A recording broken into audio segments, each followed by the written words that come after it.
Perdón, el audio, si podría activarlo, por favor, doctor, disculpe. Muchas gracias, doctora Vilca. En primer lugar, mi saludo a todos nuestros colegas pediatras y profesionales de la salud que el día de hoy nos acompañan en este evento científico.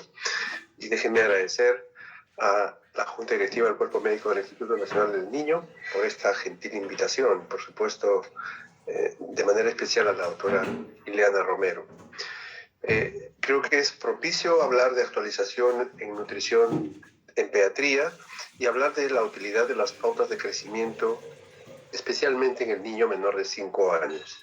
Aunque las pautas de crecimiento probablemente ustedes la manejan en el día a día, sin embargo creo que es bueno hacer a repensar sobre lo que realmente existe sobre pautas de crecimiento en general en el niño y orientado fundamentalmente a ese proceso de identificación de los niños con desnutrición crónica o malnutridos por sobrepeso u obesidad. En esta revisión sistemática con metaanálisis realizada por Shen recientemente en el 2018, que involucró aproximadamente 16 estudios de alta calidad, se demuestra que los niños que tienen un incremento de peso en la primera infancia, llámese los primeros meses de la vida, tienen un riesgo bastante alto de 3.76 veces de tener obesidad durante la niñez y la adultez. Este es un estudio interesante que da una evidencia científica muy importante. El segundo aspecto importante que propone Hudson ya desde hace algunos años atrás es cómo la evolución de las enfermedades no transmisibles a lo largo del ciclo de la vida de las personas. Y en este concepto, fíjense ustedes, se incluye el riesgo de enfermedad no transmisible, llámese diabetes mellitus, enfermedades cardiovasculares, hipertensión, problemas coronarios, etc., que de alguna forma tienen que ver con el sobrepeso o la obesidad que trasciende en las diferentes etapas de la vida de la persona, desde el periodo de los primeros años de la vida, en la etapa escolar, la etapa de la adolescencia y finalmente en la etapa de la adultez. Y fíjense ustedes que como cuando las intervenciones, acá en esta parte de la flecha pueden ver, digamos, cómo las enfermedades transmisibles se hacen muy prevalentes y muy altas cuando no hay intervención en los procesos iniciales. Cuando hay una intervención tardía, que significa actuar pues, en niños escolares o adolescentes, la curva sigue siendo todavía importantemente alta.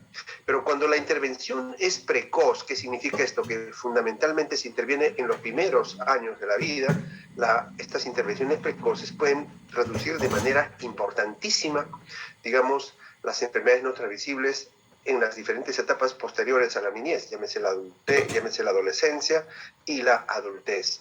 ¿Qué significa esto? Que probablemente este proceso de plasticidad, que es una hipótesis creo que muy interesante, a través del cual el aspecto genómico se manifiesta en un determinado fenotipo dependiendo del ambiente al cual se somete, ¿no? Este comportamiento es mucho más importante en los primeros meses y años de la vida. Por lo tanto, lo que se haga probablemente en los primeros meses o años de la vida va a tener un impacto importante en las edades posteriores. Además, es importante entender que en nuestro país, según este reportaje, los indicadores resultados por el presupuesto por resultado, fíjense ustedes qué porcentaje de niños realmente acuden o tienen controles periódicos en los centros de crecimiento y desarrollo, digamos, dispersados en nuestro país en los diferentes niveles de atención, ya sea llámese nivel primario, secundario e incluso los hospitales. Es lamentable ver estos porcentajes. Fíjense que 2017-18 y 2019-2020 a nivel nacional el porcentaje no llega ni al 20%. Probablemente del 19 al 20 cae del 17.6 al 9.5% por el tema de la pandemia, porque lamentablemente pues hubo un deterioro importante del nivel primario de atención. Pero fíjense ustedes que esto no llega ni al 20%. Entonces, ¿qué significa eso? Que probablemente nuestro sistema de atención periódica al niño es lamentable, y esto es una de las reflexiones que debemos tener nosotros en general, y esto ocurre mucho peor a nivel urbano, un poco mejor a nivel rural. bajo estas premisas, creo que es importante en esta tarde y en esta reunión hacer una revisión de la utilidad de las curvas de crecimiento, particularmente en los niños menores de 5 años, orientándonos hacia nuestra práctica clínica diaria y a la salud pública de nuestro país. Esto lo vamos a hacer a través de 2 casos clínicos. Un primer caso clínico que me gustaría que ustedes tomen algunas referencias y tomen nota de algunos datos que son importantes porque vamos a volver a revisarlos más adelante. Es una niña, es una lactante mujer de 18 meses de edad que cuida su control. Simplemente acude a un control, es una niña de 1 año y medio que cuida a un control. No hay molestias. Sus funciones biológicas están conservadas, antecedentes, nació a término, sin complicaciones, pesó 3 kilos, talló 48 centímetros, tiene un desarrollo psicomotor adecuado para los 18 meses de la vida. Sus primeros meses recibió lactancia materna exclusiva, qué bien. Inició su alimentación complementaria a los 6 meses, está muy bien también. Actualmente tiene una alimentación completa para sus 18 meses de la vida y viene con un peso de 11 kilos, una talla de 74, un índice de masa corporal de 21 y un perímetro cefálico de 45. Al examen físico luce bien, no tiene rasgos dismórficos, tiene aparatos y sistemas sin alteraciones. La pregunta es, para todos en general, ¿su talla es normal? ¿Su peso es normal? ¿Su estado nutricional es el adecuado? Y en todo caso, la pregunta final sería, y bueno, ¿bajo qué curvas vamos a medir realmente estos parámetros anteriores? Entonces, este es el caso 1 de una niña de 18 meses de vida. Vamos a un caso 2 de una niña de un poco más de edad, que tiene 4 añitos, que acude a un control también, niega molestias, funciones biológicas conservadas, nació a término, sin complicaciones, peso y talla adecuado para su edad gestacional. Sus primeros meses recibió lactancia materna exclusiva, alimentación complementaria a partir de los 6 meses y actualmente alimentación completa, pesa 16 kilos, 93 centímetros de talla, un índice de masa corporal de 18.4, perímetro cefálico 50, que son los 3 parámetros mínimos o 4 parámetros antropométricos básicos que debemos utilizar en la valoración de un niño sobre su estado nutricional. Luce bien, no tiene rasgos dismórficos, aparatos de sistemas sin alteraciones. La pregunta nuevamente es, ¿peso y talla son normales? ¿Cuál es el estado nutricional? ¿Y cuál es la curva? ¿O cuáles son los estándares o parámetros que debemos utilizar en un niño de 4 años, a diferencia de la niña anterior que tenía 18 meses de la vida?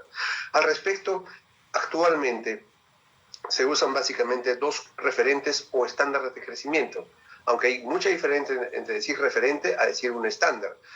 Son la del CDC y la OMS. La del CDC que fueron puestas a disposición del año 2000 y la OMS desde el año 2006. Estas son las curvas. La CDC nos provee curvas por debajo de 36 meses para talla edad, para peso edad. La OMS igual, menores de 5 años. Longitud para edad, que significa longitud para niños debajo de los 2 años de la vida. Talla de 2 a 5 años. Peso, edad para niños de 0 a 5 años de la vida. La CDC igual nos provee curvas de peso, talla, edad, de 2 a 20 años de la edad, por sexos, varones y mujeres. Y la CDC también nos provee índice de masa corporal, pero acá hay una diferencia enorme. La CDC nos provee básicamente índice de masa corporal para niños de 2 a 20 años. El punto de corte es 2 años en ambas curvas por sexo. A diferencia de la OMS que nos proveía curvas del año 2006, curvas pero desde el nacimiento hasta los 5 años. Tenemos índice de masa corporal desde el nacimiento hasta los 5 años de la vida. Probablemente estas cosas ustedes ya lo conocen porque es parte de nuestro quehacer diario y son los instrumentos que utilizamos rutinariamente. Sin embargo, creo que es bueno entender cuál serían las características o los criterios a través del cual debemos seleccionar un determinado estándar o referente de crecimiento. Para Mercedes de Onís, que es una de las personas que trabajó muchísimo en la Organización Mundial de la Salud respecto justamente a temas de nutricionales en los niños, especialmente niños menores de 5 años, para ella existen 3 criterios fundamentales. La selección del indicador. ¿Qué indicador voy a seleccionar para definir el estado nutricional? Si tiene buena talla, tiene buen peso. ¿De acuerdo? Entonces, el indicador puede ser peso, talla, edad, puede ser índice de masa corporal, puede ser una adecuación porcentual. ¿Cuál es el mejor el indicador? El segundo aspecto es el referente poblacional. Será la población peruana, pero nuestra población no tiene tablas. Será una población americana, una población europea, una población de Brasil, de México, de Chile. ¿Quién se parece mejor a nosotros? Entonces, un referente poblacional. Y el tercero son, ¿qué puntos de corte voy a utilizar? 95 percentil, 97 percentil, tercer percentil, quinto percentil, o voy a utilizar desviaciones estándar. Entonces, en base a estos 3 parámetros, se deben definir probablemente los criterios para seleccionar la curva de crecimiento o el estándar de referencia. Al respecto, es muy importante que ustedes entiendan que la CDC y la OMS nos ponen las curvas más utilizadas actualmente, pero que tienen grandes diferencias respecto a la construcción de ellas. Por ejemplo, si vamos a la CDC, son tablas que fueron dispuestas en el año 2000 y están básicamente referidos a estudios transversales que vieron con mediciones que cada 2 meses de los estudios que se realizan por el NANES en Estados Unidos, ¿no?, entre el año 71 y el año 94. Son las curvas que fueron publicadas por la CDC en el año 2000, de estudios transversales y de población americana. La diferencia con la Organización Mundial de la Salud, que básicamente hay una selección de 6 países distintos, por lo menos se tratan de hacer una diversidad étnica, Brasil, Ghana, India, diferentes continentes, ¿no?, y California, Estados Unidos, ¿no? Y la gran diferencia es que esto es un estudio longitudinal, especialmente para los 2 primeros años de la vida. Fue un estudio netamente longitudinal y con mediciones muy frecuentes, mediciones semanales al inicio, luego mensuales y luego cada 2 meses hasta los 24 meses de la vida. Pero esa es la gran ventaja que tiene este estudio de la OMS, que es un estudio netamente longitudinal en los 2 primeros años de la vida. El otro aspecto importante son los criterios de selección, sobre el cual tenemos que reflexionar también. Los criterios de exclusión para la CDC fueron niños simplemente de muy bajo peso. Pero fíjense los criterios de selección de la OMS: nivel bajo, nivel socioeconómico bajo, una altitud mayor de 1500 sobre el nivel del mar, que significa que de repente estas curvas no son apropiadas para mayor altitud para el 35% de nuestra población peruana. Niños son atérminos, fueron excluidos los niños de partos múltiples, comorbilidades perinatales y madres fumadoras. Criterios de selección muy interesantes. Y el aspecto vital y más importante probablemente es el tipo de alimentación que recibieron estos niños en los primeros 6 meses de la vida. Y fíjense la gran diferencia entre la CDC y la OMS. La CDC básicamente nos provee curvas cuyos niños tuvieron el 50% de lactancia materna alguna vez, o el 33% lactó por lo menos durante 3 meses continuos. A diferencia de la OMS, que el 100% de los niños tuvieron lactancia materna exclusiva y lactaron hasta los 12 primeros meses de la vida. Esa es la gran diferencia. Por lo tanto, probablemente los patrones de la OMS representen estándares y no referentes ni patrones, sino estándares de cómo deberían de crecer los niños. Y probablemente esa es la opinión de muchos investigadores en este momento. La gran diferencia entre la CDC y la OMS es que la OMS son curvas que definen de cómo deberían de crecer los niños en determinadas condiciones ambientales adecuadas, de una alimentación con lactancia materna exclusiva en los primeros 6 meses, inicio de alimentación complementaria después de los 6 meses, un seguimiento continuo de los niños en sus programas de control y crecimiento, atención pediátrica frecuente. Entonces, esas son las condiciones, digamos, socioeconómicas y ambientales para que las curvas de la OMS se desarrollaron. Y a diferencia de la CE, que fueron curvas que de alguna forma son solamente un punto de corte de aquellos niños que no sabemos qué tipo de alimentación adicional recibían después de los 6 meses, ¿no?, o bajo qué situaciones eran criados en general. Entonces simplemente refieren a situaciones de niños que fueron tallados y pesados en un determinado momento y lugar. Esa es la gran diferencia con la OMS. Y esta gran diferencia también se nota cuando uno ve las curvas de la OMS y la CDC en niños de 24 a 5 años de la vida. Fíjense, ambos estudios fueron netamente transversales. Los criterios de inclusión y exclusión fueron los mismos. Y eso también son curvas disponibles. Entonces, la gran diferencia de la OMS respecto a los primeros 2 años es que la segunda parte de la OMS básicamente son estudios transversales, población transversal, los niños que van hasta los 5 años de la vida. Y otra diferencia importante, que la CDC básicamente se mide en percentiles y la OMS puede medirse con puntaje Z. Un concepto viejo que introduce la OMS nuevamente en otra colación es el puntaje Z, y que es algo probablemente una de las cosas más importantes que los pediatras deberían de conocer. Entonces, este estudio multicéntrico en 6 países del mundo, en diferentes partes de los diferentes continentes del mundo, nos dice que los niños que fueron seguidos desde el nacimiento hasta los 2 años de la vida en condiciones adecuadas, llámese en Ghana, Brasil, India, Noruega, Omán o Estados Unidos, tuvieron el mismo crecimiento.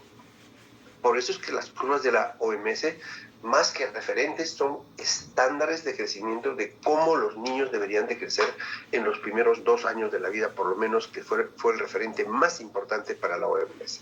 Esta tabla nos muestra la clasificación del estado nutricional de 0 a 5 años basados básicamente en características antropométricas, es lo que nos dice la Organización Mundial de Salud, y también lo adopta el Ministerio de Salud en una norma técnica que tenemos del año 2017 de crecimiento y desarrollo, ¿no? Y acá están los puntajes Z o percentiles y sus equivalencias: mayor de tercer percentil 99.9%, o un menor de tercer percentil 0.1 percentil, ¿no? O menos 2 desviaciones estándar 2.3 percentil, 2.3 percentil, y en base clasifican al peso edad, ¿no? El término de desnutrición global, que es bajo peso para la OMS, es un término para nosotros y es parte de nuestra estadística por el INEI. Talla baja, desnutrición crónica, son prácticamente indistintos para definirlos. O sea, la talla baja o desnutrición crónica se define en función a la talla de edad por debajo de menos 2 desviaciones estándar, y talla baja muy severa por debajo de menos 3 desviaciones estándar. Luego, el peso, talla y el índice de masa corporal nos permite identificar a los niños con sobrepeso y obesidad. Fíjense ustedes, esta parte es importante: el peso, talla y el índice de masa corporal definen al estado de sobrepeso y la obesidad, ambos. Pero sin embargo, en los últimos años ha habido una cierta discrepancia en cuál es mejor, el peso para la talla o el índice de masa corporal, y cuál debería recomendarse para ser utilizado. Entonces, hay una diferencia importante que probablemente vamos a tratar de entender en las siguientes diapositivas. Esto es un poco para resumir también algunos aspectos de qué hacen la diferencia entre la CS y la OMS. Recuerden que la OMS tiene básicamente curvas de 0 a 5 años basados en puntaje Z, y hace una extrapolación de 5 a 19 años. Ya no fue el estudio de la OMS primario, sino básicamente extrapolaron sus curvas a otros años de la vida. Y la OMS introduce un concepto interesante, que es el riesgo de sobrepeso, que no lo tiene la CS. ¿Por qué? Porque considerando que los niños en los primeros 5 años tienen un crecimiento rápido, es importante que esta condición de sobrepeso sea identificado precozmente. Entonces yo le preguntaría mucho de los amigos que están con nosotros, ¿cuántas veces han diagnosticado riesgo de sobrepeso y no la condición de sobrepeso o obesidad? Creo que es una condición que creo que la Organización Mundial de la Salud la pone de manera muy cuidadosa, y me parece que es muy importante y vale la pena tomar en consideración este aspecto de la Organización Mundial de la Salud. Otros estudios que han comparado, básicamente el estudio NANES, que es la población americana que comparó las curvas de la Organización Mundial de la Salud con la CS, dan cuenta que cuando uno maneja del quinto al 95 percentil o maneja del tercero al 97.7 percentil, ¿de acuerdo? O lo compara con la C, encuentra porcentajes indiferentes de talla bajas, de bajo peso o de sobrepesos. No hay ninguna duda que hay diferencias importantes. Por ejemplo, la OMS 7%, cuando refieres quinto 95 percentil, cuando baja el percentil a 2.3, que es el recomendado actualmente, baja a 3.9, y cuando se utiliza la C, esto está en 3.7. Entonces, estas diferencias definitivamente obligaron un poco a los americanos a decir, bueno, ¿qué curva vamos a utilizar ahora en adelante? Si en el sentido de que nosotros en el 2006 o del 1997 al 2003 participamos en el estudio de la OMS con una población nuestra. Entonces, tenemos las curvas de la CS y la OMS. ¿Y cuál vamos a utilizar? Entonces, en ese sentido también es importante entender que ellos tuvieron una reunión de consenso. Se reunieron las 3 probablemente asociaciones científicas más importantes de Estados Unidos para justamente poner sobre la mesa estos 3 aspectos. Se reunió la Academia Americana de Pediatría, la CS y el Instituto Nacional de Salud de Estados Unidos para dar recomendaciones sobre las curvas de la OMS publicadas en el año 2006. Y lo que ellos recomiendan es que en niños menores de 24 meses, o sea, menores de 2 años, se utilicen las curvas de la OMS. ¿Por qué? Porque las curvas de la CS fueron básicamente resultado de estudios transversales, con población netamente americana y con condiciones de alimentación muy distintas a la alimentación de los niños de la OMS, que fueron exclusivamente alimentación con lactancia materna y suplementación o alimentación complementaria después de los 6 meses de la vida.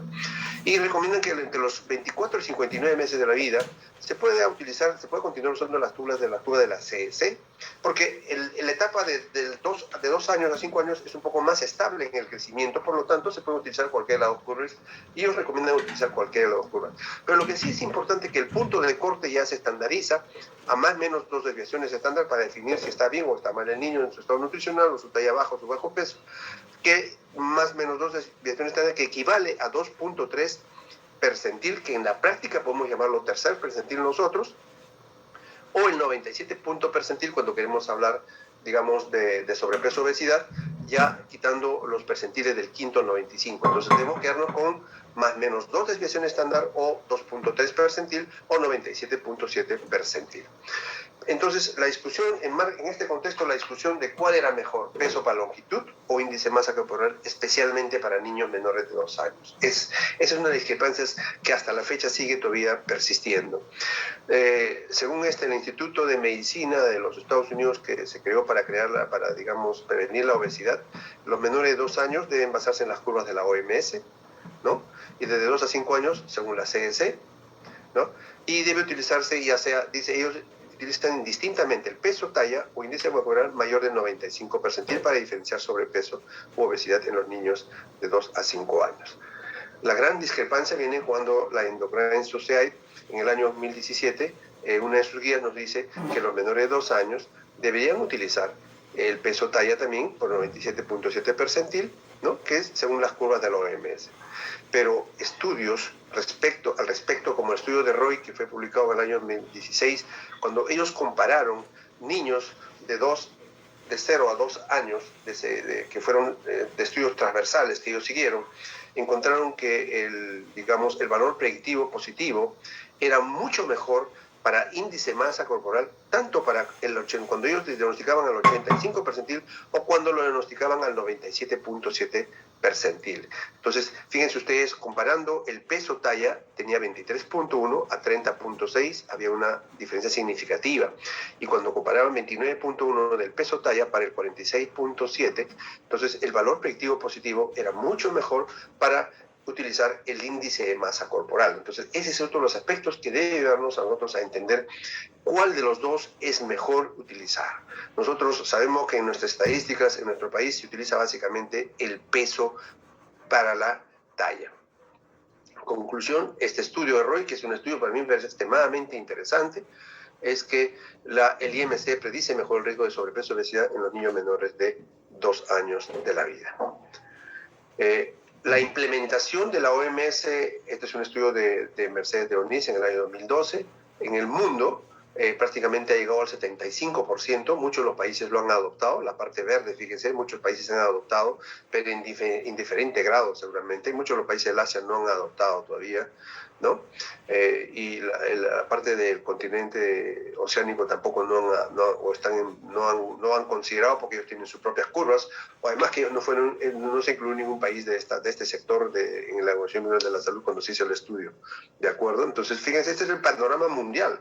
El 75% en general de los países han implementado las curvas de la OMS. Nuestro país está incluido en ese estudio, pero vale la pena hacer alguna reflexión de cómo estamos realmente implementados. Volvamos a nuestro caso uno de la niña de lactante de 18 meses que tenía estas condiciones de peso, talla, etcétera, ¿no? Vamos a ver en una curva. Entonces, vemos a la niña de 18 meses, su peso está en este punto, está muy cercano al cero puntaje Z, que es el 50 percentil, ¿de acuerdo? Su longitud está debajo de menos 2 desviaciones estándar, longitud para esa edad, ¿de acuerdo? Y tiene un índice de masa corporal que está en 21, que sobrepasa las 3 desviaciones estándar. Entonces, la conclusión es que esta niña tiene una talla baja, porque está por debajo de menos 2 desviaciones, según la longitud para su edad. Tendría la equivalencia de un desnutrido crónico, o sea, sería un niño con talla baja, con desnutrición crónica, pero con retardo de crecimiento, porque los tres son indistintamente reconocidos de esa forma cuando uno utiliza el indicador longitud para edad, según la OMS. Pero además este niño tiene obesidad. Entonces nuestra pregunta es, en esta niña de 18 meses de vida, nos tenemos que preguntar, ¿cómo es que tiene talla baja? O le decimos que es una desnutrida y además tiene obesidad. Entonces hay algo que no está bien. No están bien nuestros parámetros sobre los cuales estamos refiriéndonos. No está bien los puntos de corte, o algo no está bien. Entonces yo creo que por ahí va nuestra reflexión y ese es un punto crítico justamente de esta conversación que tengo con ustedes. El caso 2 de niño de 4 años, que tenía ciertas condiciones, la pregunta era si estaba bien o no en su estado nutricional. El niño de 4 años, acá lo vemos, tiene un peso que está en el 50 percentil, en el puntaje Z, 0. Su talla está por debajo de 2 desviaciones estándar y su IMC está por encima de 2 desviaciones estándar. Entonces el diagnóstico de este niño es una talla baja, porque está debajo de -2 deviación estándar, longitud para talla, desnutrido crónico o retardo de crecimiento, sería el diagnóstico de este niño. Y tiene sobrepeso. ¿Por qué? Porque está entre 2 y 3 desviaciones estándar. Mayor de 2 desviaciones estándar, pues según la OMS, es sobrepeso. Pero si a este mismo niño lo evaluamos con las curvas de la CS, este mismo niño de 4 años ya no solamente tiene una condición de talla baja, sino tiene obesidad. Fíjense, los criterios de la CS son distintos. La CS, el rojo, es la obesidad. Entonces la pregunta para todos nosotros sería, pues bueno, ¿cuál de las dos utilizamos para este niño de 4 años? ¿La de la CS o la OMS? Porque uno me dice que tiene talla baja también, pero el otro me dice que tiene sobrepeso y el otro tiene obesidad. Entonces, ¿cuál de los dos? Probablemente la OMS sea el estándar o el referente más importante para este niño de 4 años de edad. Si bien en el mundo en general la desnutrición crónica ha ido disminuyendo de manera progresiva, y es algo que sabemos todos a nivel mundial, e incluso en nuestro país es parte de esta experiencia, hay una disminución importante de la desnutrición crónica medida por la talla edad, ¿de acuerdo? También es paralelo a esto, en el mundo hay un fenómeno importante que es el incremento del sobrepeso y la obesidad, sobre el cual todavía poco le hemos dado importancia. Siempre desde los años 70 nos hemos priorizado en el tema de la desnutrición.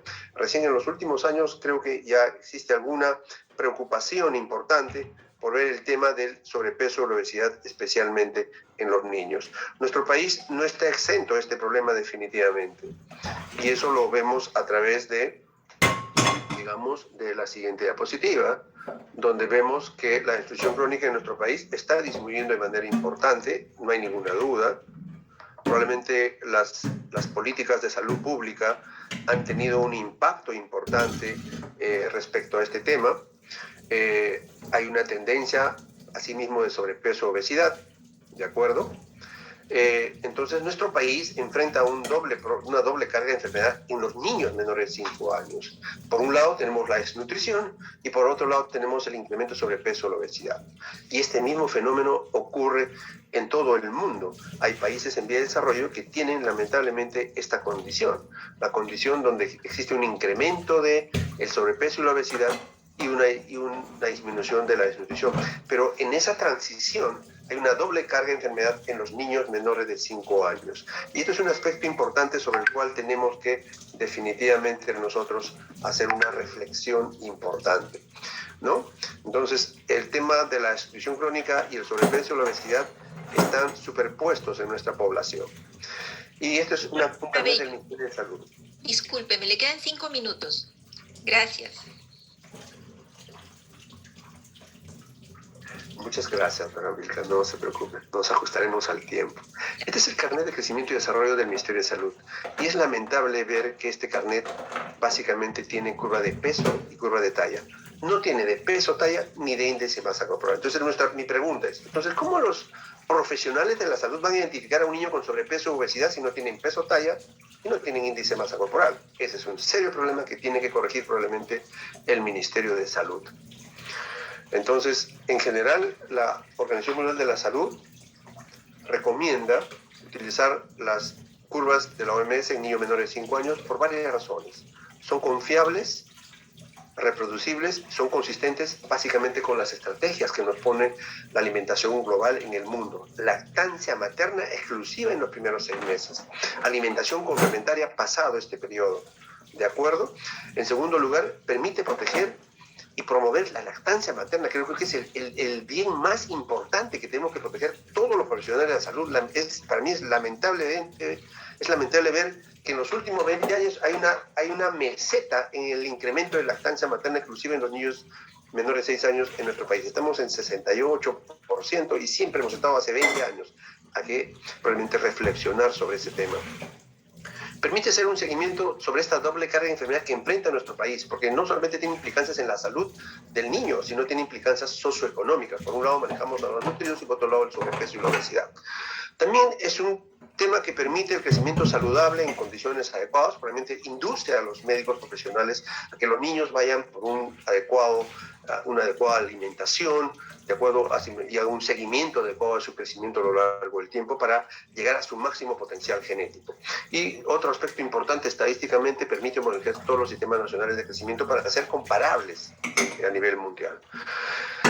Finalmente, quisiera arribar a algunas conclusiones sobre esta reunión. En primer lugar, las curvas de la OMS representan un estado de crecimiento, por lo tanto, deben ser utilizados en los niños menores de 5 años en todos los niveles de atención en nuestro país, llámese establecimientos de salud primario, secundario y terciario en nuestro país. En todo nivel y todo profesional debe estar involucrado en esas curvas. En segundo lugar, el diagnóstico de obesidad en niños menores de 2 años, según las recomendaciones de la OMS y en general, es mejor empezar a utilizar el índice de masa corporal más que el peso para la talla, porque hay diferencias importantes y estudios que demuestran que tiene un mejor valor predictivo para los 2 años de sobrepeso o obesidad. Entre los 2 y los 5 años son indistintos utilizar una u otra curva porque las mesetas de las curvas se hacen mucho más planas. En tercer lugar, tenemos que reflexionar sobre este aspecto. Cuando utilizamos la talla edad, por debajo de menos 2 identificamos a un niño con talla baja, pero a su vez con retardo de crecimiento y desnutrición crónica. ¿Son sinónimos realmente? Entonces es un aspecto que también tenemos que reflexionar sobre este tema. El otro aspecto importante que todavía debemos reconocer que nuestro país se enfrenta a doble carga de enfermedad, desnutrición crónica y obesidad, sobrepeso en los niños, especialmente en los menores de 5 años. Y finalmente creo que nuestro país hace muchos años tuvo una iniciativa muy interesante, yo creo que es una iniciativa saludable y excelente, que fueron los programas presupuestales por resultados, ¿no? Los programas presupuestales por resultados que fueron implementados ya creo que hace muchos años en nuestro país, pero creo que no tienen los resultados que se esperan, lamentablemente. Y una de las cosas más importantes sobre estos resultados es ver cómo en nuestro país el control de crecimiento y desarrollo en los niños solamente se llega a un 10% en general. Entonces significa que probablemente los establecimientos que hacen crecimiento y desarrollo en nuestro país no tienen profesionales capacitados para definir esta situación o identificar tempranamente a los niños con problemas de nutrición y no tienen instrumentos. Entonces, no hay una balanza adecuada, no hay un talímetro adecuado. Entonces, son cosas que probablemente tenemos que revisar y supervisar. Entonces, yo creo que hay cosas fundamentales. A mí me llama la atención que después de tantos años que han pasado de estas recomendaciones, en nuestro país, nuestro carnet de crecimiento no haya incluido algún indicador para identificar tempranamente al niño con sobrepeso y obesidad. Eso sí creo que es un gran problema y un gran problema en nuestro país. Bueno, muchas gracias por su atención. Yo estoy dispuesto a sus preguntas y a lo que ustedes quieran comentar. Muchas gracias, doctora Vilca. Muchas gracias, doctor Cabello. Yo penada por tener que cortar su presentación. En realidad, excelente. Nos ha dado muchos conceptos innovadores, los cuales, como usted bien dice, es importante difundirlos. Justamente esa es una plataforma que nos va a ayudar para lograr ese objetivo. Acá tengo 3 preguntas del público. Una de ellas dice, en el caso de niños y adolescentes deportistas con masa muscular aumentada, ¿cuál sería el mejor parámetro antropométrico para utilizar? Creo que ahí se puede utilizar las 2 curvas. Hay curvas de la CS y curvas de la OMS, de 5 a 19 años de la vida. Cualquiera de las 2 se pueden utilizar porque no hay diferencias importantes. Lo que no se conoce es cuál es la diferencia entre la masa magra y la masa grasa en esa edad. No hay estudios. Por eso decíamos que hay que promover la investigación científica también probablemente en nuestro medio. Ok, muchas gracias, doctor. Tenemos otra pregunta. Dice si es recomendable el índice de masa corporal sobre la edad para evaluar la obesidad en menores de 2 años. Bueno, que eso ya lo comentó. Esa es una de las conclusiones más importantes de lo que hemos revisado. Así es, exactamente. Porque tiene un mejor valor predictivo. Ajá, un mayor valor predictivo, exacto. Y la otra pregunta es, ¿qué opinas sobre el uso de las cintas MUAC? Muchas gracias. Bueno, no los utilizo, pero bueno, me imagino que cuando vienen algunas novedades siempre están un tiempo, pero Creo que el eje de la valoración del niño sigue siendo la antropometría y están basados fundamentalmente en estos parámetros de peso y talla y el índice de masa corporal, ¿no? Ok, doctor. Y bueno, en realidad usted nos ha hablado sobre la importancia de la prevención en las etapas tempranas de la vida, ¿no? De lo contrario, se incrementa pues el riesgo de padecer enfermedades no transmisibles. Efectivamente. Sí, al respecto hay una teoría, doctor, yo quería preguntarle, la cual nos habla de que es importante vigilar el crecimiento intrauterino, ¿no? Y que esta podría ser una causa inclusive, ¿no? De problemas a futuro, de enfermedades no transmisibles. ¿Esto tiene algún impacto en la vida futura?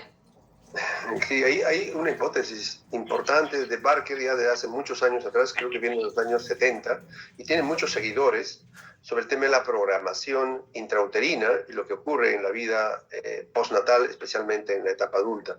Creo que sí, muchas cosas de esas se han dado, y la mejor evidencia de ello probablemente son los niños pequeños para su edad gestacional, que crecen en un ambiente deficiente de nutrientes intrauterino y que en la vida posterior de la adolescencia y la adultez desarrolla enfermedades, mucho más prevalencia de enfermedades no transmisibles, ¿no? Creo que es una de las evidencias más importantes probablemente de esa teoría o hipótesis de la programación.